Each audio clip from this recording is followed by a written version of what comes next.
My name is Garrett and this took place when I was a sophomore in college. When I didn't get a dorm after freshman year, I scrambled for off-campus housing. Long story short, I ended up in a co-op part of a 3-HOC community that was sort of near campus but not really. It wasn't ideal, but it was cheap and I didn't have many options, plus I had a bike, so I didn't really mind the extra travel time. Most of the residents were young students like me, but there were a few exceptions. There were a handful of alumni, 1 or 2 TAs, and a few older people getting their degrees later on in life. But the person who immediately stood out to me was an older woman who lived in one of the other houses. From what I could tell, she was maybe in her late 50s, even though she looked a little older than that. She had graying hair and walked with a sort of limp, like she had some kind of back injury. She was really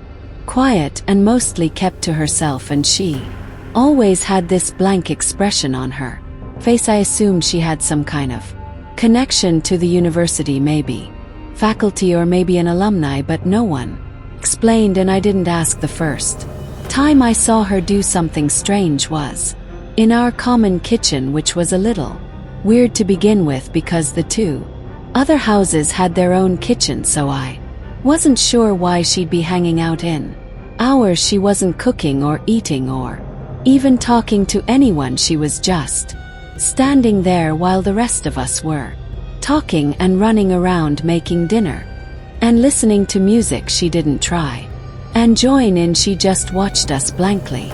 I caught eyes with her a few times, and part of me got the feeling that she was watching me specifically, even though I knew that was unlikely. No one acknowledged her, which I thought was a little weird too. Maybe they knew something I didn't. Later that week, I was doing some homework in my room when I saw her again. I glanced out my bedroom window, and there she was staring up at me as if that wasn't strange enough by itself. She wasn't even on the sidewalk, but rather in the middle of the street. It was getting late and it was decently cold too, so she must have been freezing out there. I couldn't tell if she was looking into my window or just in the general direction of the house, but I felt like she was staring at me specifically. I don't know why I did it, but I waved at her, trying to be friendly. The moment I did, I instantly regretted it. She didn't wave back. Instead, she jumped up and down a few times like she was excited, and then ran towards one of the other houses, presumably hers. I felt kind of sick. Not only had I acknowledged her, but I had confirmed that she had been looking into my room the entire time, and even if she hadn't, she now knew which room was mine. Later that night, I asked one of my housemates about her. He told me that that woman had always been there and that I should try my best to ignore her like the rest of them did. I inquired further about her, but the guy genuinely didn't know anything and said he was just repeating what someone had told him when he moved in. It didn't sit right with me, so I asked around until I got some semblance of an answer. One of the seniors in the specific house she lived in told me that she was associated with the university and was a little kooky, but that she didn't have a history of violence or getting physical. I asked him why no one found that as strange as I did, and he told me that they really couldn't control who lived there, as that decision was up to the property manager.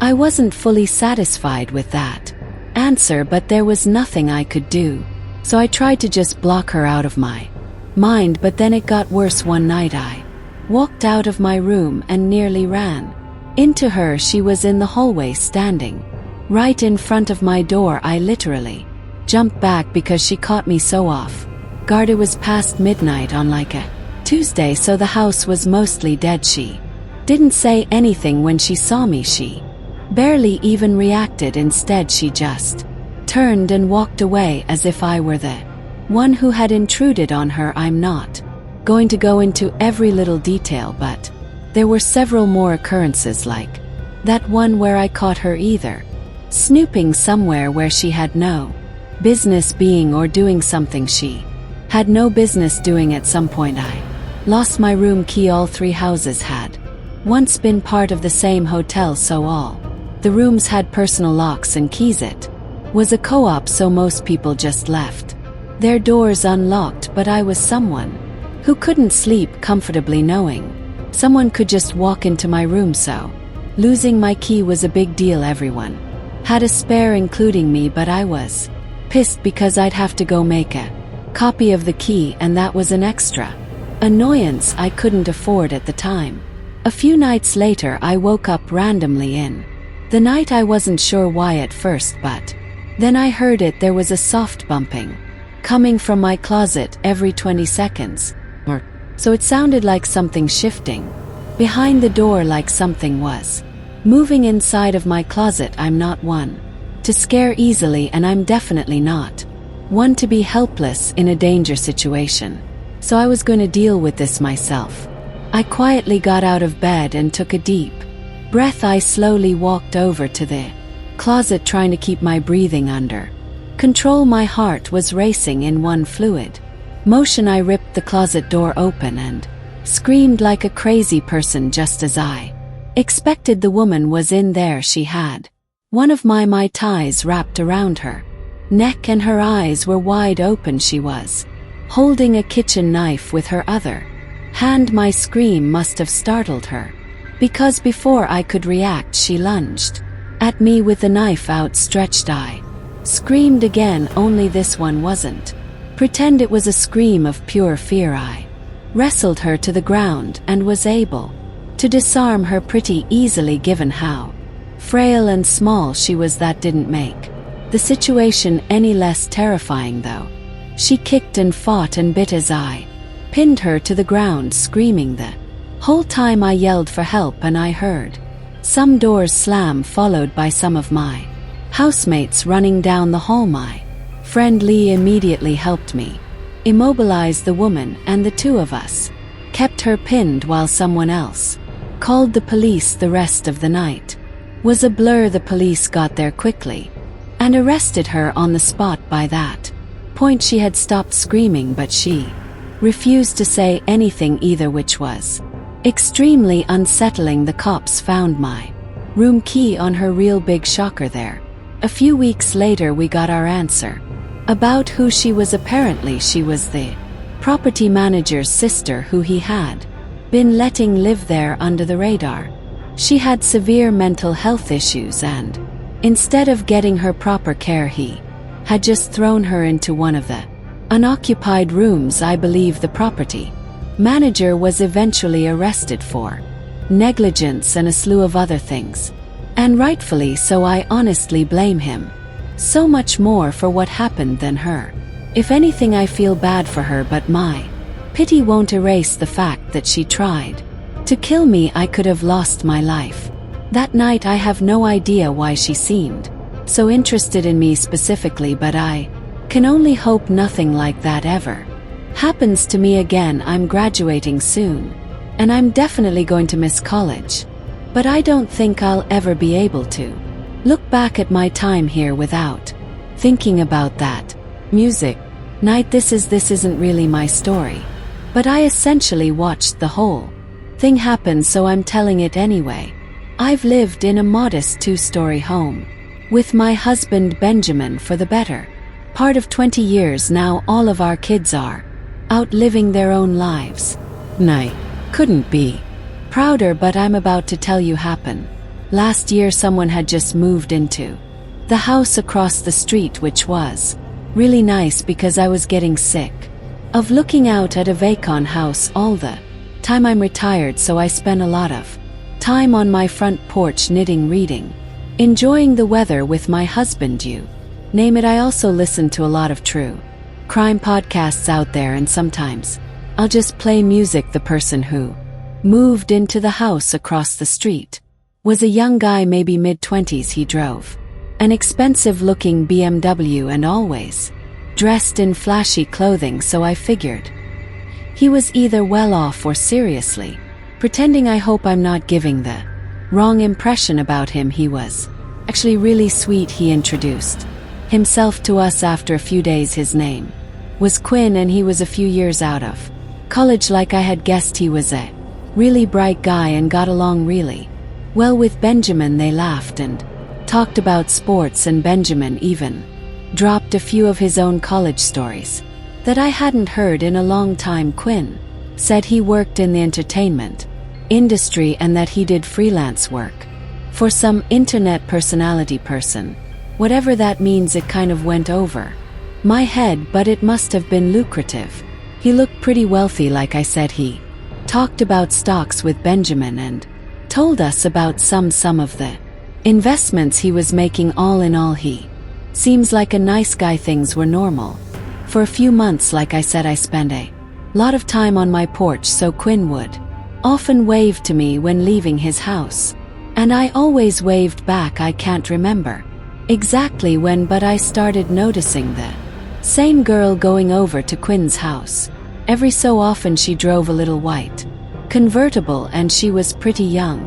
Blonde's the type of girl you'd expect a guy like him to date. To be frank, she dressed a bit scandalously, which I didn't fully appreciate. I figured she was his girlfriend, maybe checking on the house while he was out.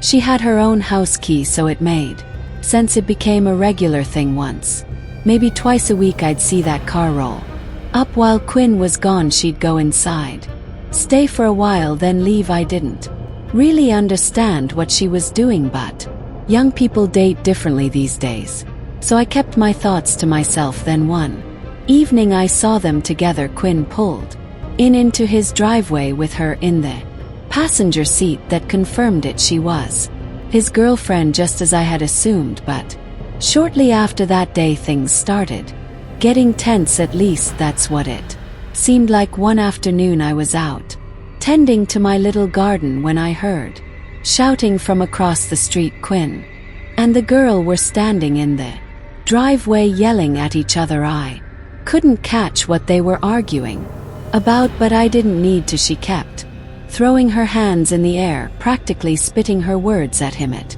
looked like she was going to strike him. Eventually she got in the car, slammed the door, and tore off down the road. Quinn shook his head and went back inside. I don't even think he noticed me.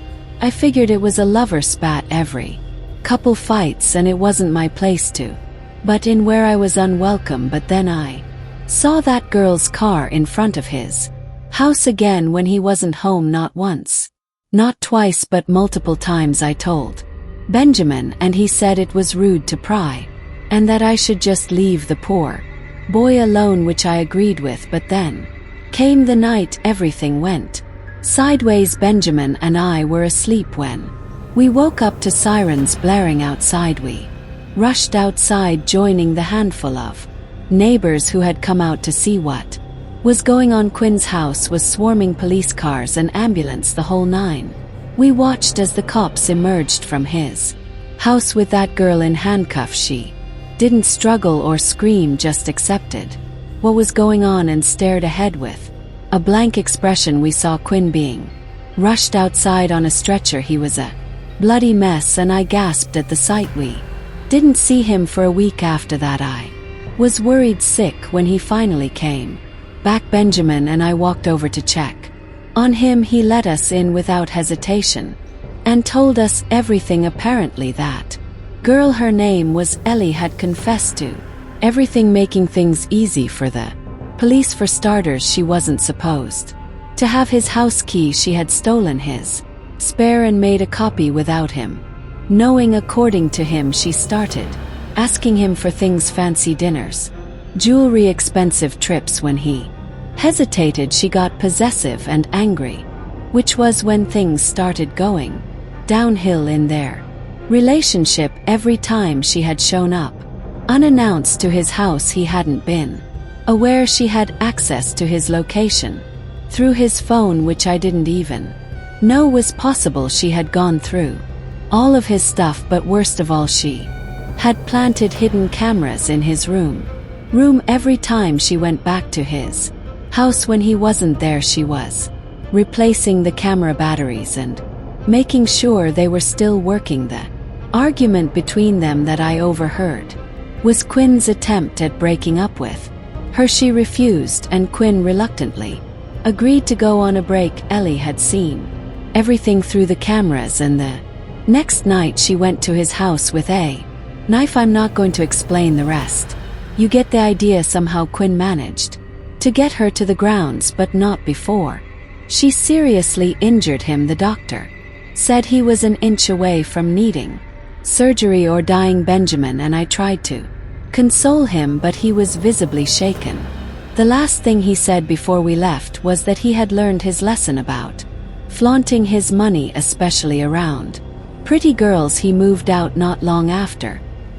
He said he didn't feel safe in that house anymore, and that his ex had tons of friends just like her, and he didn't feel comfortable with the thought that they might have known where he lived. We never saw him again. I pray to God he's doing okay. No one should ever have to go through something like that, especially not someone as young as Sheem. When I moved into my new place, I was just looking for a fresh start. I won't get into the details, but let's just say I had a bad situation with an ex that made staying in my old city impossible. I ran into some money early in life and made some bad decisions about the kind of women I surrounded myself with. Lesson learned: the neighborhood I moved to is really nice, low crime, quiet, mostly families. The houses here are really spaced out, which was partially what drew me there, but for some reason the property next to mine is much closer in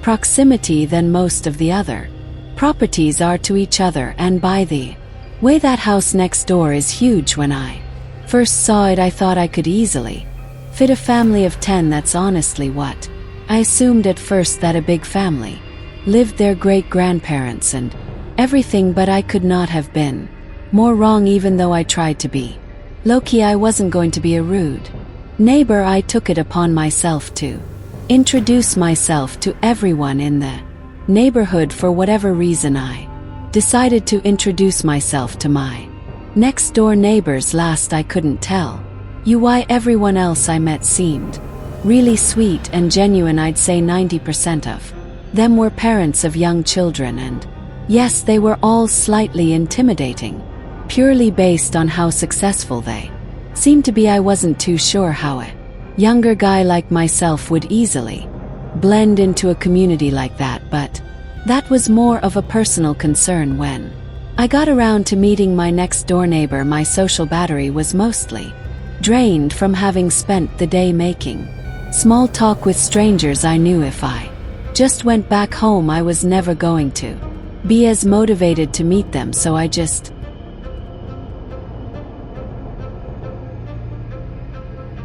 sucked it up and walked up their driveway. I had gotten accustomed to being greeted by someone middle-aged, so when a younger-looking dude in a mullet opened the door, I was a little taken aback. Hell, he looked even younger than me, which was definitely a shock. I recovered quickly and went ahead with my new to the neighborhood spiel. As I went on, he flashed me this massive smile and actually cut me off before I could even finish talking. He said something along the lines of, "Oh wow, someone who was born in my decade, what a nice surprise." I laughed and told him the same thing, venting to him about how out of place I felt as a single guy in his late 20s among so many families with kids. He told me not to worry about that, and that most of the people who lived here kept to themselves, which was kind of a relief for me. He introduced himself as Damon and told me I should come by for a drink sometime. I shrugged my shoulders and said, "Hell, why not right now?" To which I expected him to laugh and invite me in. Instead, though, he looked over his shoulder like he was scanning his living room, and then he turned back to me, saying he wished he could, but he was busy working. I asked him what he did for work, because it just seems like a normal follow-up question to what he said, and he dropped his smile a bit after a weird stare. He laughed and just said finance, but didn't elaborate any more than that, which I thought was a bit strange. I told him fair enough and asked if he had any roommates. To my surprise, he told me he Lived there alone, which was absolutely insane to me given how big the house was. We chitched for a few more minutes and he gave me his number before going back. Inside I was excited that someone my age lived here, especially because he seemed like a really chill guy, but I couldn't get over how odd it was for someone like that to live all alone. And yeah, I know I was essentially doing the same thing, but you have to keep in mind my house wasn't even half the size of his anyway. I went back home and got on with my life. That was about 6 months ago. For a few weeks after that, nothing eventful really happened. I texted Damon a few days after. He gave me his number to try and set something up, but he'd always complained about how busy he was and how sorry he was that we couldn't hang out. Eventually, I gave up with him. Not in a hostile way, just in a you do you kind of way. I'm definitely not the type of person to bend over backwards for someone who seems disinterested. I never saw anyone coming or going from Damon's place. No visitors, no parties, no girls, nothing. He never even got takeout delivered, which was strange to me because his car was always in the driveway. I genuinely didn't know what he ate because I literally never saw him leave the house. The guy lived like a ghost. I work from home and the office in my house is on the 3rd floor, which overlooks Damon's property. If you're wondering how I knew so much about his living habits, I know it sounds obsessive and a little creepy, but his house was also just a glance away from my monitor, so I couldn't help but look over from time to time. One night, it was a Wednesday night, I remember that distinctly. I woke up around 2 a.m. to the sound of loud music. I sleep with my windows open, so that's probably how I woke up so easily. At first I thought I was imagining it or it was part of a really vivid dream I was having, but I was wrong. I got out of bed and peeked out my window, and there they were, 7 or so cars lined up in Damon's driveway. There was no mistaking it. He was having a party. Now don't get me wrong, I'm not the type to complain about some noise. I've been to my fair share of house parties, but it was the middle of the week and the volume was insane. I figured I'd just go over, knock, and ask him to turn it down. I threw on a hoodie and well, over it was a full-blown party. That much was clear from outside. I knocked on the door, but no one answered. I pulled out my phone to text Damon, but I decided against it, knowing he'd probably ignore me and give me some BS excuse. The following morning I knocked on the door again, harder this time, still nothing. I reached for the handle, half expecting it to be locked, but to my surprise the door swung open. Inside, the first thing I saw was a pile of shoes in the foyer, at least 10 pairs, but there was something off. There was literally no one in there. I moved further in expecting to see people in the living room, maybe the kitchen, but it was completely empty.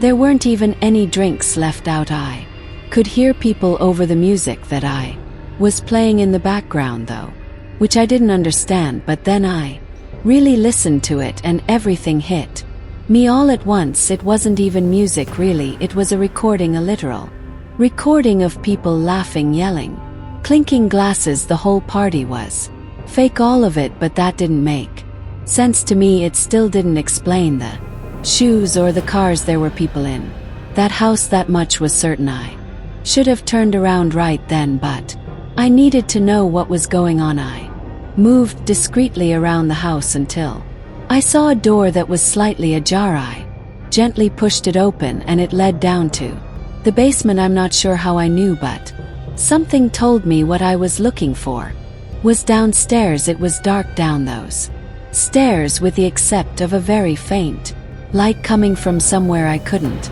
see. There was no reason to go down there.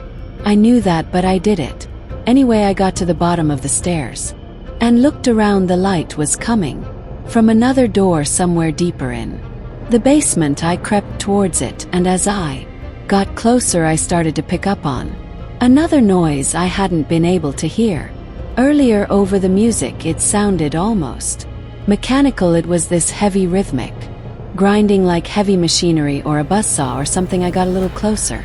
Close enough to see through the crack. There were 3 people standing in.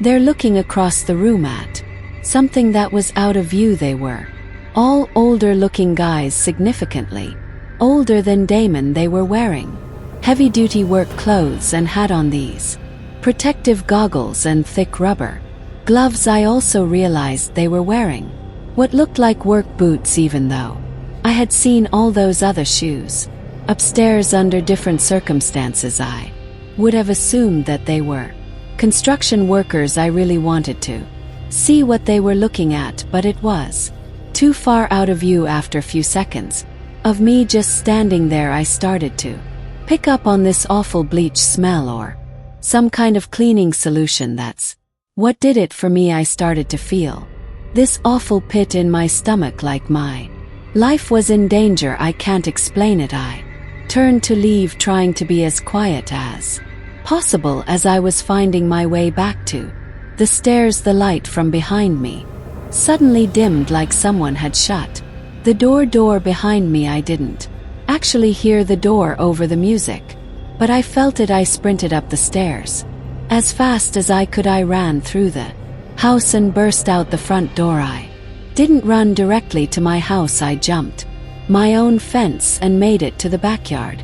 I slipped in through my side door, locking it behind me. My chest was pounding, but under no circumstances could I let Damon or any of those other guys know it was me who had been snooping around. I gathered myself and went up to my office, making sure, locking it behind me. My chest was pounding, but under no circumstances could I let Damon or any of those other guys know it was me who had been snooping around. I gathered myself and went up to my office, making sure